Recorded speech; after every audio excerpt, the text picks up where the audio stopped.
everyone, it's Cindy at Kate's Crafts, and today I'm going to give you a tutorial on how to close the hole in between the fingers so that you're not leaving a gap. So there's two methods that you can do this. They are both in my pattern.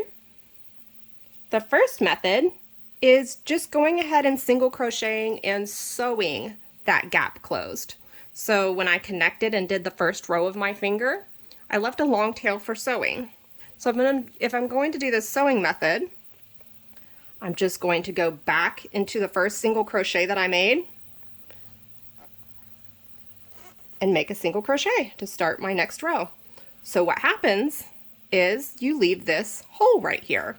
So you just take the tail and you sew this closed.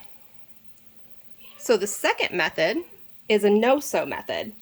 This method is a little bit more advanced and a little harder for people who aren't used to doing very tight tension with crochet, and if you have hand pain, this may also be a little bit more difficult, and this sew method may be the right one for you.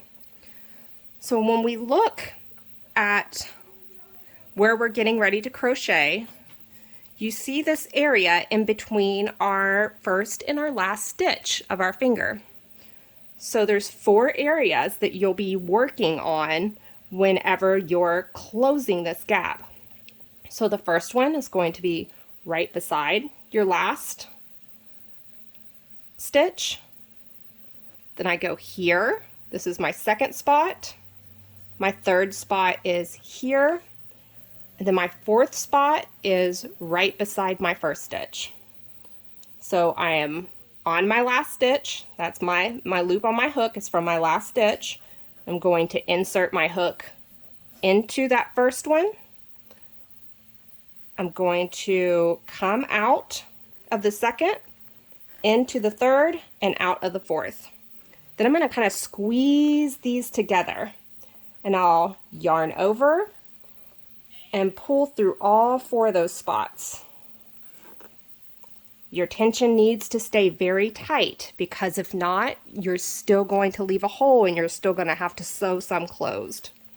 The next step, I'm going to insert my hook into my first single crochet, yarn over, pull up a loop. I now have 3 loops on my hook.